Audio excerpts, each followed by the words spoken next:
Avui hem vengut a conèixer en Miquel i na Xisca, un matrimoni natural del municipi de Pollença, ja jubilat, que ha conegut alguns dels moments més emblemàtics de la Mallorca i de l'Espanya del segle XX.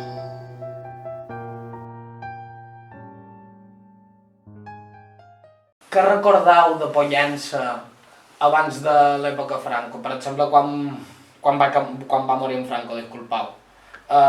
Quan éreu petits. A quina edat vareu néixer? A quin any?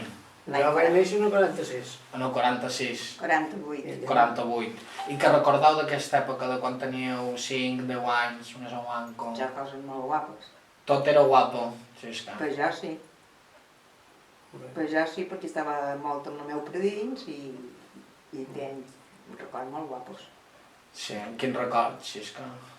Pues mira, el que se feia en aquell temps, quan llevava a l'escola també de nano filleral, que normalment era quan havia passat la patrona. Estava 2 mesos a l'oficial perquè se coïa les filles, les meles, se coïa tot, ho havia de secar per tenir-ho per tot l'any o per poder-ho vendre per menjar. I tu, Miquel, tu recollies figues? No. De petit? Tu què No. feies? Jo estava per la nostra, Per què vostre? per Pollença, però anava qualque pitj. Potser els dissabtes, si ma mare ja no feia feina. I tu te dedicaves a alguna cosa o te'n volies escapar un poc? No, jugava a xerret. Jugaves a un carrer? Vaig jugar allò en aquell temps. Yeah. En aquell temps hi havia Bolles. bolles, jugar bolles, o jugàvem a piola, saltar.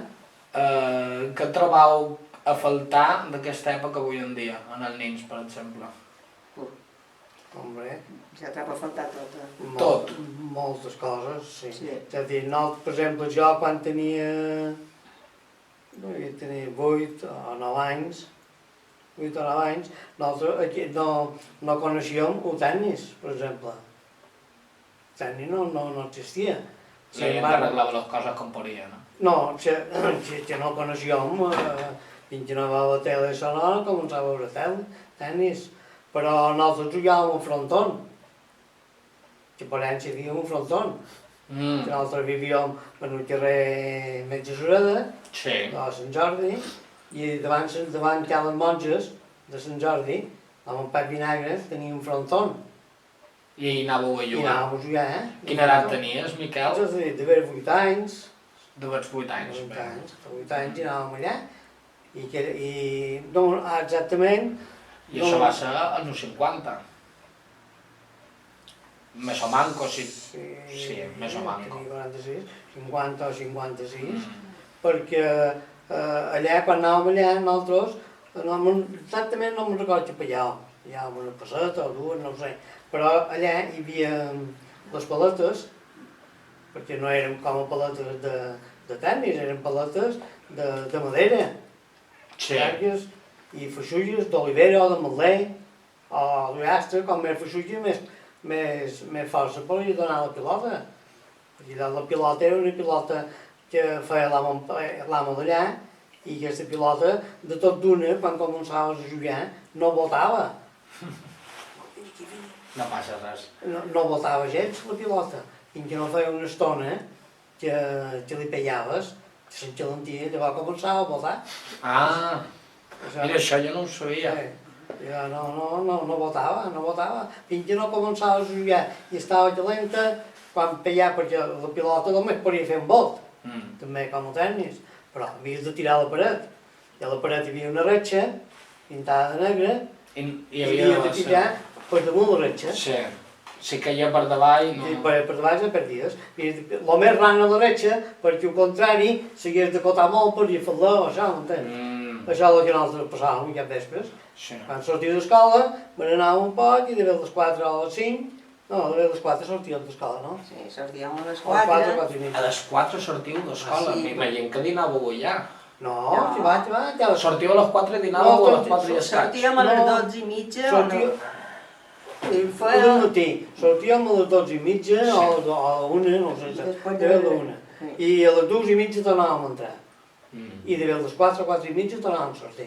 Val. I llavors anàvem allà. això és el que fèiem nosaltres.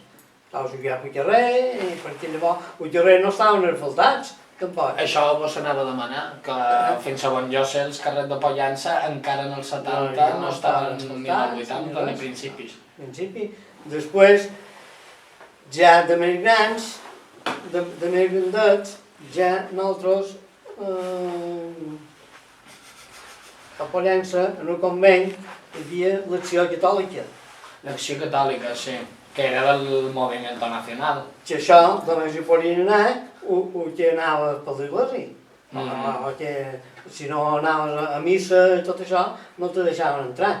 I aquí, a l'Acció Catòlica, van començar a dur, era un convent, que era una nave d'aquelles d'allà dalt, van començar a dur ping-pongs. Ping-pongs. Ping-pong. Clar, o sigui, per jugar al ping-pong havies d'anar a missa. Però resulta que si no anaves a missa i a combriar i no eres d'això de capellans, no podies anar allà. I jo, com que no era, doncs, hòsties, a la plaça Xits, però no la deixaven anar a jugar. I hi ha frares, per lo mateix, hi ha frares, i va ser d'això que van fer hi havia cine. Sí.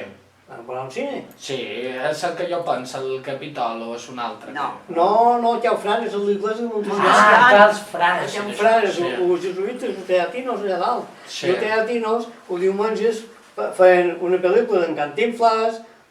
Jo per mi mut ja no... De l'oeste. Sí, ja no era mut, per mi ja xerraven. Sí, quan No sé si començava a ser mut de tot d'una. Quan tu i jo començàvem a anar al cine ja se... Ja se sentia, no? No, que era, mare de Déu. Anàvem al I cine, mos agradava, Cantinflas. però resulta que per anar al cine que pagaven, de 4 pessetes o això, però... No, no pagaven tant, pagaven molt més, 2,50. O 2,50. 2 pessetes 50, tinc entès, que avui en dia són 120 euros. Tu, era una moneda grossa, 2,50, era una moneda grossa. Però la putada... Com ara 2 euros, més o menys. Sí, no, la sensació que tenies era igual. Sí. I feien pel·lícules de Cantinflas, de l'est, de coses d'aquestes. Però, per anar al cine, t'havies de passar tot el rosari, Ostres, quins nassos. tot el rosari, Tot el rosari t'havien de berenar per veure una trista per veure la pizza per allà. No anaves al cine, no te deixaven entrar. No tenies puesto encara. Manda cojones, Que fort, allà dins. que fort. Sí. I llavors no te passasses en res. Després els frares també van al pati, el van polir i van començar a dur educació, patinatge, educació i descanso, patinatge. Patinatge artístic, però era d'aquests patins que són en rodes. Sí. Patins, els primers patins, i també podies anar a patinar, però t'havies de passar la missa, t'havies de passar el rosari... Vamos, que sense resar el rosari, divertir-se estava prohibit. No feia res, no. I missa. I missa, el primer és això.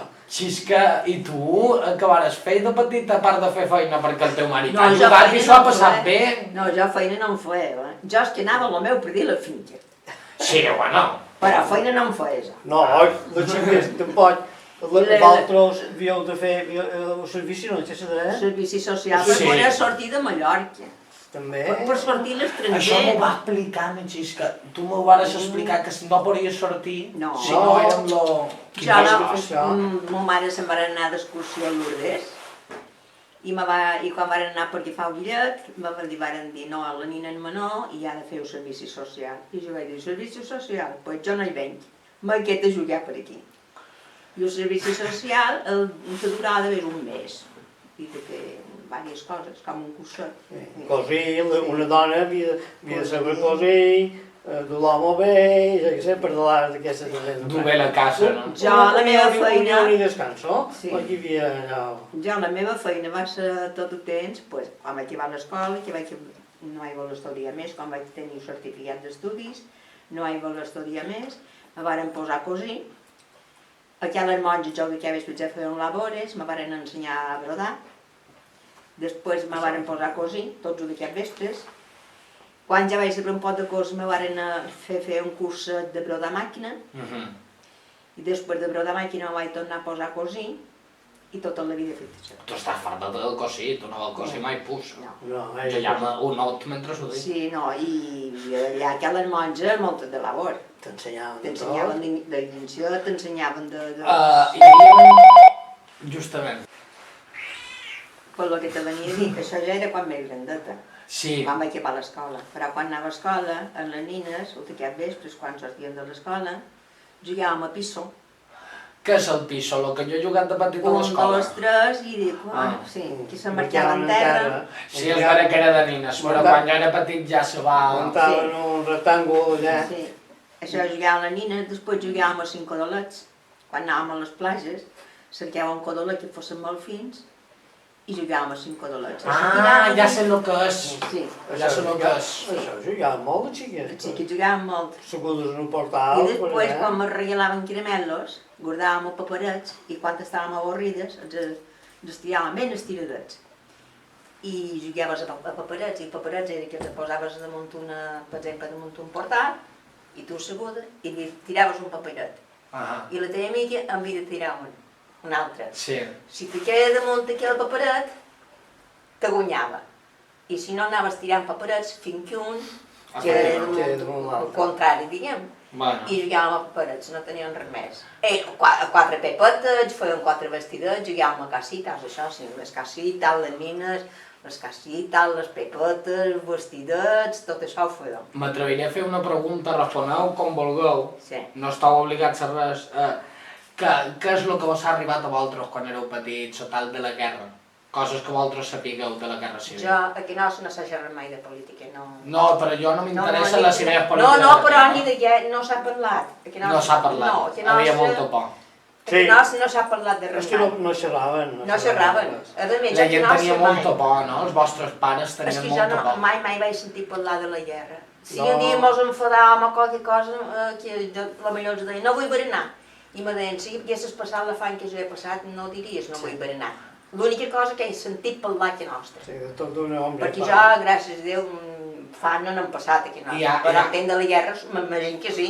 Hi havia, jo encara ho he sentit a dir, que hi havia un tabú moltíssima gent, ja no només per no tenir problemes amb el franquisme, simplement per fer com que no havia passat mai, que no existia la gent. No, la gent no xerrava. No xerrava perquè si xerrava... Jo m'atreves que demanar-vos a vosaltres precisament perquè sé que no l'heu viscut. Jo he conegut gent que no me vol respondre res.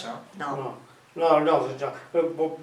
Perquè nosaltres ja... Però així tot no xerraven, perquè els homes que havien anat a la guerra, cada mes, me pareix que era cada mes, havien d'anar a passar revisió en el cortell.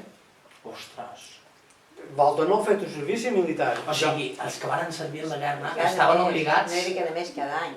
Cada any. Cada any. I heu d'anar al cortell, dues la llibreta... Sí, però jo mateix, quan vaig fer el servici militar, quan vaig acabar de fer el servici, te donen una llibreta. En aquesta llibreta te posen el que has fet tu en el servici. Els teus mèrits i tal. Si has estat bon tirador, perquè vas a un tir, si has estat bo d'una cosa o l'altra, i t'ho posen damunt la llibreta. I després, quan fa un any, quan ja t'has llicenciat, t'arribaves al teu poble, havies d'anar al quartel de la Guàrdia Civil i t'havies de presentar a la llibreta. I ells t'acunyaven. I te deien, l'any que ve, a tal dia i tal, has de tornar a venir. I havies d'anar a tornar a passar això o jo. I mon pare, quan va acabar la guerra, havien de fer el mateix, cada any. Però, entenc, com si haguessin fet el servici. Havien d'anar al cortell allà perquè... Jo tinc constància d'una història d'un senyor valencià que just li tocava fer el servici, va arribar a la guerra, va servir els 3 anys als republicans, després quan el que seva la va prendre, va estar acabant de fer el servei pels nacionals, no el varen matar per traïció, va acabar d'una altra manera, i després d'acabar la guerra va haver de fer el servici. Coneixeu més casos així? Però això és una barbaritat ja, no? I després a Pollença, no, a Mallorca, per exemple, llibres que naixen quan el règim en Franco, ja te podien tancar o fer qualsevol... Ja m'imagino. Tancar i després jo dic, si no podies tenir cap llibre que anés contra el franquisme. Llibres en català, ni un. Ja te pots imaginar. Llibres en català, ni un. Perquè a Catalunya, com que era roja, pues no podies tenir cap puto llibre. Sense anar més enfora, quan va arribar la democràcia, aquí a Pollença mateix, una lota va cantar la balanguera en un autobús i una lot va venir i li va ficar una pallissa de mort anant cap a Pollença des d'Humai. Això passava amb això, és a dir, i xerrant del que al principi del 80, imagina't. És a dir, no, llavors llibres, ni un. Mon pare tenia molt de llibres que va dur de Catalunya. De la guerra d'allà, va dur molts, i quan van arribar aquí els hi van fer cremar tots. Ostres! Quant de llibres, Miquel? I una llibreta plena. Tribunal de la Sangre, llibres d'això, molt de llibres, i quan va arribar a botar el barco aquí, li van prendre i van cremar tots. Tots. I un grupot que va salvar. Em van salvar un parell. Un parell. Els vareu amagar. Que els duien amagats. Sí, I després pobre home, les quina injustícia dues això. germanes seves, perquè no els facin, antes els tirretets, aquí on seien, perquè són els carros, duien com un quixó. Li prengueren tots el paper, tots els llibres a son pare, i els s'endugueren a cremar una finca que tenien, perquè la Guàrdia Civil no el facin, el tornàs tancat. I li van cremar tot. Imagina't que era un quixó, com això. Però el van tancar. Sí, Va estar tancat. son pare va estar 6 anys. Però quan el van mullar, que van trobar la maleta aquesta, les seves germanes van cremar tots els llibres perquè van dir, si el tornen a trobar amb un llibre, el tornen a tancar. Clar. Quina llàstima, pobre home. I en tenien de llibres a Miquel. Que puto és? Tenia de llibres de franquistes. Quan de la República i quan treu... No, m'imagino que qualsevol cosa que fes pensar també. I després llibres educatius, llibres d'educació i d'escant, llibres de contes, llibres ja en aquell temps, llibres molt instruïts. Pensau que Bueno, més o manco crec que va ser, supos que algú me corregirà en algun moment, en el 1945 a Barcelona, tots els llibres de gramàtica que hi havia hagut en tot Catalunya, pràcticament que se van trobar, van fer un munt a Plaça Catalunya, que tenia Plaça Francisco Franco, crec que era, la van creuar una muntanya sencera de gramàtica en català. Però mon pare va dur molts llibres de la guerra. Que és una llàstima. Molts el van fer cremar. Inclús son pare, a Catalunya, va tenir una lota, bueno, tenia sa mare i quan era a Catalunya tenia una altra. I la meva sogra ho sabia, va donar fotos de la lota que els guardava la meva sogra. I també els hi van cremar, també. No, això ells ho tenien clar. Però per què? Ells ho tenien clar. Tot el que era quant a... Jo aquí tenia, ara per mi el vaig deixar en ti, no m'ha tornat, un llibre que se diu Fascistes contra fascistes, ells contra ells, i no sé, s'ha salvat, però aquest llibre, el que estava d'aquest llibre d'un republicà contra en Franco, quan vinc va, perquè de fascistes contra fascistes, perquè se pellaven ells entre ells, perquè li deien a Franco, jo t'he ajudat a agafar a València, jo vull ser un president o el comandant de València. I l'altre, jo t'he ajudat a conquistar aquesta altra regió, jo vull ser... I se pellaven entre ells. I d'això sí s'escrivia a favor d'en Franco, clar. Se pellaven entre ells, i això ho va escriure un roig. Ah, vale, entenc. Vale, ara... Això ho va escriure un republicà, aquest llibre. Sí. M'entens? I entre ells se partien l'encimada. Jo he fet això i jo vull ser comandant de Pollença, o jo vull ser un batlle d'aquí de Sant, i jo vull ser un tinent coronel de totes les Baleares, per exemple. El que estava aquí a les Baleares no era... Era un altre senyor. Sí, no... I li volien prendre la Tot eren xufes. Entre ells, quan van guanyar la guerra, se van repartir tots. Clar. Totes les regions, València, Múrcia, tots se van Tu eres repartir. ric i els dues moltes de coses, vivies bé. Tu eres pobre, no ens duies res. No te miraven. A veure, que no me vull anar per les rames, sí.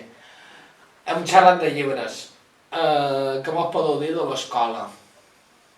Jo de l'escola De l'escola franquista, a part de lo que ja sabem. Ah, no, de l'escola franquista. Clar, de la que heu viscut a vosaltres, a part del cara al sol per entrar i per sortir. També. Ara el sol con la Que això cara m'ha al paret sol, molt saps? greu.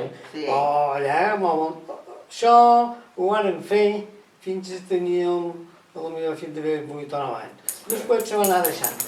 Ah, menys mal. Després se va anar deixant. De vers als 60 van adonar-se que Sí, això que ja no ja anava no enlloc. Però quan érem petitons anàvem vestit d'uniforme i tots, quan arribàvem.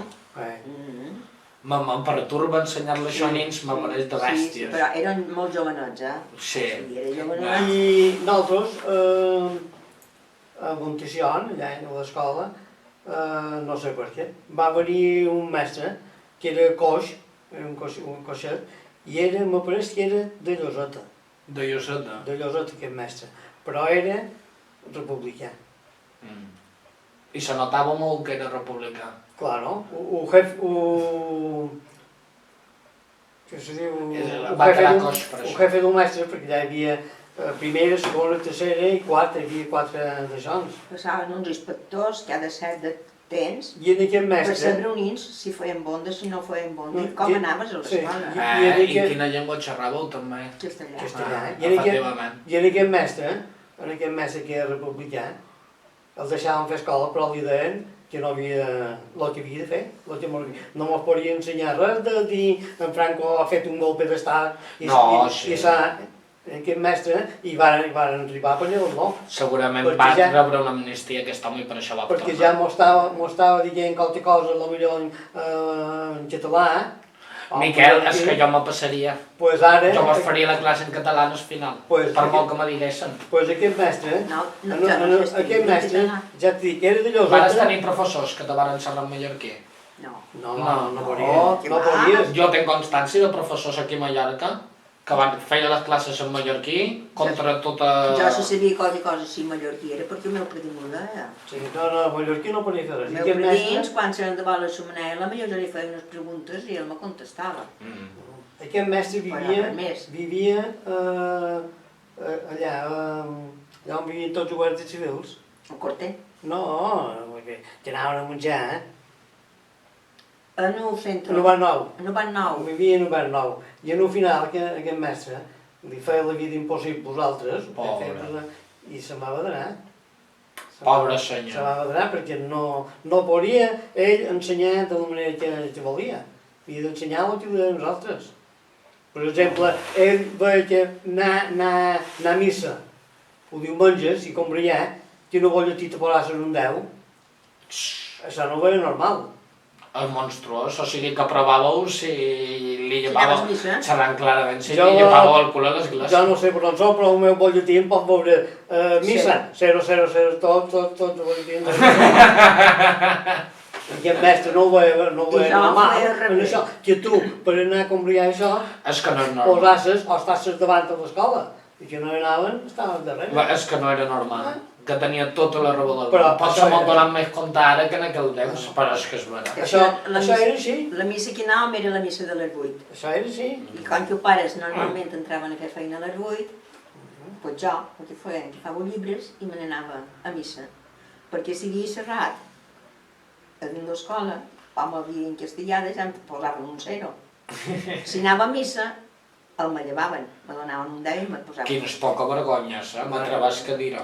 Quines poca vergonyes. Això ha fet de les monges, Això feien així, no? I quan te castigaven, la jornada, a damunt dels cirons, o te feien parar la mà i t'arriaven cada cop, i això d'aquí s'inflava, va. Sí, tu me vares dir que vos castigaven així. Quan xerràveu en mallorquí a classe? Mallorquí, sí. Com així, xisca? No te deixaven. Tot castellà. Però quins càstigs vos feien? Perquè no devia ser només lo de la mà. O de la mà, o d'estar joneada amb els braços en creu amb un llibre dins cada mà. Segons lo que fes. Està joneat, sí, molt. Però ja no podies tenir mallorquí. Una cotrellada i surt d'aquí no te moguis. Ho d'allò... Joder, però és Polònia. Això, jo t'he dit una cosa, jo, lo de l'escola, pues... Això que ja no ho veig bé. Ara, reconec que uns nens d'aquell temps no tenien ni maquineta ni tenien res, se passaven la vida per aquí res, i eren felices. Maquina... Ah, sí. Amb una roda de bicicleta o d'una moto bé, un enjoiava, i eren felices. Sí, Xisco, però tu tingues en compte, aquí m'hauran de perdonar, però segurament el nin francès de l'època també eren molt sants i tenien democràcia ja. Sí, I no tenien màquina no, de foc. tu veig dir per nosaltres, El perquè problema entre és que poc, vosaltres vareu viure bastant que entre poc i massa, Sí, nosaltres hem La viscut moltes de mesura coses. la mesura passa, sí. Hem viscut moltes de coses, nosaltres. Perdona, tu saps? Paranòstics. Venien a Mallorquí? No, No hem vingut mai, no? que jo me recordi, no.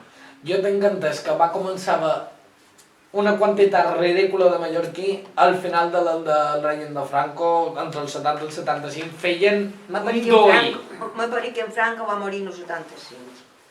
Però antes de que... Sí, en Franco. Ell va fer un canvi de gir del règim respecte al tema llengües, va intentar suavitzar un poc l'actitud tan bestial que va tenir, però era molt tard i ell era molt vell per arreglar... Sí, perquè volia que entrés la Juan Carlos.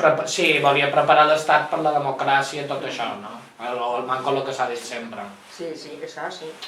Claro, pues fixa't que el dictador tenia clar que el que vos estava fent era il·legal contra la llei A més, internacional. una cosa, tu podries anar al cine, però sortir del cine no A les t'aturàs 10 minuts a mig de la plaça Serrada. Ah, és vera, no? 3 persones era considerat complot against... Sí, no volien estar. I a les 12, quan te va al cine, a les 12, cap que teva. Tant si eres jove com si eres... Perquè Sí, o potser te posaven cine para menores i ho vés, podries anar acompanyat de ton pare. Però si posaven para mayores, que vessin que era una cosa que ja no podia estar en Fixa't que avui en dia només t'aturen un moment. Saps que la pel·li és per major de 18 anys quan va ser el teu fill i en això se queda. No se considera que un nen no tingui dret a accedir a la informació que els pares I de més, que tot Ah, el... Però no vos deixaven. No, perquè la Violetera, que la tonamen, jo, quan jo la primera vegada que vaig veure la Violetera, vaig haver d'anar al carnet d'identitat a l'entrada per demostrar que jo tenia 18 anys. Si no, no t'haguessin deixat d'entrar. No. Totes les nines duien el carnet d'identitat. I si te faltava un dia per fer 18 anys, no entraves. Ah, eren així de quadriculats. Sí. No volies entrar. I de I si més... te n'anaves a un ball, a unes reunions, a una part o a l'altra, sempre havia d'anar acompanyat d'una persona major. I moltes cases, de tot dura quan ja hi començar les pel·lícules en color, tot això. Moltes cases film de cine, segons quines pel·lícules no el volien dur, perquè les pel·lícules primer el devia de veure un capellà, d'això, i d'aquesta escena terra. I te desgraciaven les pel·lícules. Sí, de fet, després, per desgràcia, precisament la gent vol aquestes pel·lícules amb el doblatge en la que la recorden i s'ha de posar el fragment que va censurar en Franco i han de posar altres dobladors perquè aquells ja estan... Hi havia un capellà que era de la censura, perquè al final acabó en Franco... El capellà de la censura. Claro. Al final campo Franco va guanyar per molt de claro, que li van donar 2 bes i per poder comprar-les. Però tots els campaments, en el Cortés, tot hi havia un sergent o un coronel o un capità, capellà, cura. Sí. Per tot. Quin desastre. I aquest de la censura, hi havia millor en tot Espanya, sé que sé, 20 o 30 o 40 cures que anaven antes a veure les pel·lícules. Passava la pel·lícula i te deien, la veien només ell i un altre. I te deien, antes de posar-la en públic, aquesta pel·lícula, aquesta escena no te deien. Perquè aquella senyora du massa escotat o la falda curta i aquí hi ha un beso, doncs també té. Hi va haver una escena molt polèmica en aquell temps, perquè avui en dia avui en dia veus aquesta escena i et sembla fins i tot ridícul, però me sembla que era en Espartaco, que hi ha un, no sé si és, no me'n recordo bé, que fa molt d'anys, hi havia un general romà que s'insinuava un dels servidors, o el servidor s'insinuava, era algo clarament que en aquella època era polèmica arreu del planeta, naturalment. Però també és vera que mostrava certa realitat de l'imperi romà i el director tot se va atrevir a fer la passa, no? A Espanya va ser impossible ni tan sols imaginar-se que això podia estar passant a la pel·lícula, estava doblat de tal manera que això no fos existent com una part de la trama, que hi havia una relació homosexual entre dos dels personatges. Era impossible i de fet avui en dia veus la versió i no és el mateix que si la veus en anglès o en altra llengua. Això és el mal que van fer Me sorprèn molt que hi hagués tot un cos de capellans censurant, pensava que era més sutil. No, tot els veu que primer el devien de censurar, devien de passar. Si no, no I tenen en compte que Pollença podia tenia 3 o 4 teatres de cine en aquell temps, no? Ah, sí. Tres, Cambau, Capitol y Novedades. I el modern. I no, un modern, un Capitol i Cambau. Can Bob i Jau Frares. 4. No puc més.